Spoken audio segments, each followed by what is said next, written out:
Hello दोस्तों, अभी तक हमने इन 6 स्टॉक्स की डिटेल एनालिसिस करी है। ये सारे स्टॉक्स लेस दैन 100 रुपीज़ के प्राइस में है और ये मल्टी बैगर भी है क्योंकि इनके फंडामेंटल काफ़ी स्ट्रॉन्ग है। अगर आपको दोस्तों कोई ऐसा स्टॉक दिखे जो कि लेस दैन 100 रुपीज़ में हो और आपको लगता हो कि वो फंडामेंटली स्ट्रॉन्ग है, तो आप मुझे कमेंट में बताइए, तो मैं उसकी भी एक डिटेल एनालिसिस वीडियो ज़रूर लाऊंगा। अभी दोस्तों हम कुछ ऐसे स्टॉक्स की डिटेल एनालिसिस करेंगे जो कि फंडामेंटली स्ट्रॉन्ग है और वो आपके अगर पोर्टफोलियो में है तो आपको मल्टी बैगर रिटर्न दे सकते हैं। दोस्तों हमारी इस कंपनी का नाम है गेटवे डिजिटल पार्क्स, जो कि लॉजिस्टिक्स सेक्टर में वर्क करती है। ये कंपनी एक integrated intermodal logistic service provider है। इसका मीनिंग ये है कि ये आपको सारी सर्विस प्रोवाइड करती है ट्रांसपोर्टेशन और लॉजिस्टिक्स के रिगार्डिंग। आप मान लो आप अगर इंपोर्ट एक्सपोर्ट करते हो तो ये आपका कस्टम क्लियरेंस भी करवाएगा, आपका वेयर हाउसिंग भी करेगा और ये रोड ट्रांसपोर्टेशन भी करता है। इसकी सब्सिडियरी के द्वारा ये आपको कोल्ड टेम्परेचर का भी ट्रांसपोर्टेशन करके देता है, जैसे कि कोई वैक्सीन हो गया जिसको टेम्परेचर सेट करना होता है, ठंडे में रखना होता है, इस तरीके से। ये कंपनी का क्लाइंट बेस आप मान लो सारे ही क्लाइंट का सारे ही सेक्टर इसके क्लाइंट बेस है, जैसे ऑटोमोबाइल हो गया, इंजीनियरिंग हो गया, एफएमसीजी, हेल्थ सेक्टर, सारा ही हो गया। मान लो लॉजिस्टिक्स और ट्रांसपोर्टेशन, तो ये सेक्टर बहुत ही बढ़िया है, आगे बढ़ना ही बढ़ना है। फिर हमने कंपनी की एनुअल फाइनेंशियल रिपोर्ट भी थोड़ी पढ़ी थी, जिसमें हमें उसका कुछ ऐसा डेटा मिला। मान लो इंसॉल्वेंसी एंड बैंक्रप्सी कोड, क्या ये एनसीएलटी में गई हुई है? नहीं, तो ये कंपनी एनसीएलटी में नहीं गई हुई। इसके ऊपर कोई और नॉन कंप्लायंस की पेनल्टी भी नहीं लगाई सेबी और अदर स्टैट्यूटरी अथॉरिटी ने, जो कि एक अच्छी बात है। जैसे कि आप डेटा में भी देख पा रहे हो कि इनके ऊपर ना पेनल्टी लगा है, ना कोई सेटलमेंट है, इम्प्रिजनमेंट भी कुछ नहीं है, पनिशमेंट भी नहीं है, तो एक अच्छी चीज़ है। कंपनी का मैनेजमेंट अच्छा है, इसका मीनिंग। फिर हमें ये देखने को मिला कि कंपनी के ऊपर सर्विस टैक्स और इनकम टैक्स से रिलेटेड कुछ नोटिस चल रहे हैं, जिसके खिलाफ़ में ये इन्होंने या तो अपील करी है या तो डिपार्टमेंट ने अपील करी हुई है।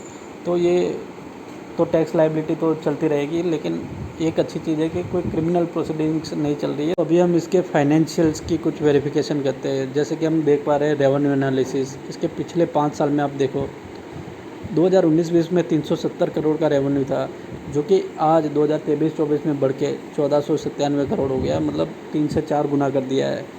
और कंपाउंडेड सेल्स ग्रोथ आप देखो 10 साल का 10% के CAGR से बढ़ा है, जो एक अच्छा नंबर है। 5 साल का 12% से बढ़ा है, लेकिन ये 3 साल का 9% और पिछले साल का 7% थोड़ा सा कम है। इसके नेट प्रॉफिट के ऊपर अगर नज़र मारे तो हमें पता चलता है कि ये 2019-20 में 61 करोड़ का हुआ करता था, जो कि आज 245 करोड़, मतलब 4 गुना से ज़्यादा कर दिया है। इसका कंपाउंड नेट प्रॉफिट अगर परसेंटेज में देखें तो पिछले 10 साल में 17% के CAGR से बढ़ा है, जो कि एक शानदार नंबर है। पिछले 3 साल का आप देखो 38% से बढ़ा है, लेकिन 2023-24 में ओनली 4% का है, जो कि थोड़ा कम है। इसको बढ़ा के अगले साल इनको 15 से 20% का करना पड़ेगा, तभी जाके ये कुछ अच्छा कर पाएगी। अभी कंपनी के रिजर्व्स पे भी आप नज़र डालिए तो 2019-20 में 600 करोड़ से आज 1388 करोड़ हो गया, मतलब लगातार बढ़े ही जा रहा है, जो एक अच्छी कंपनी की निशानी है। और आसेट में भी आप देखो 228 करोड़ से आज 1700 करोड़ हो गया है, लेकिन 2020-21 में ये 1700 करोड़ हो गया था, जो अभी एकदम सेम सा गया है। इनको आसेट अभी बढ़ाने पड़ेंगे। कंपनी की एक और इम्पोर्टेंट चीज़ जो कि प्रमोटर होल्डिंग होती है, उस पर अगर हम नज़र मारें तो मार्च 2022 से प्रमोटर 32% लगातार रहे हुए हैं। फिर इसमें FII ने भी अच्छा खासा पैसा डाला हुआ है 11% से। लेकिन सबसे इम्पोर्टेंट बात है कि डोमेस्टिक इंस्टीट्यूशन, जो कि मार्च 22 में 32% हुआ करती थी, आज 43% है, मतलब बहुत ही ज़्यादा बुलिश है ये DIS अपने इस कंपनी को लेके। लास्ट में दोस्तों इतना बताना चाहूँगा कि स्टॉक्स बहुत ही अंडर वैल्यूड है, जैसे कि उसका PE 22.5 है और PEG रेशियो 1.25 है।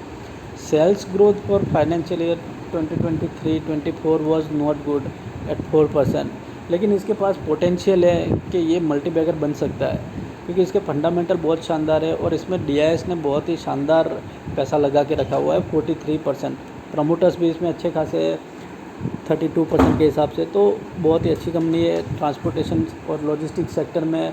तो ये सेक्टर का ग्रोथ बढ़ना ही बढ़ना है, क्योंकि हमारे यहाँ अभी इंफ्रास्ट्रक्चर भी अच्छा बन रहा है, हाईवेज़ भी अच्छे बन रहे हैं, तो ये सेक्टर का ग्रोथ होना ही होना है। तो आपको भी अगर इस कंपनी में इन्वेस्ट करना है तो अपनी रिसर्च और एनालिसिस ज़रूर करें। Thank you guys.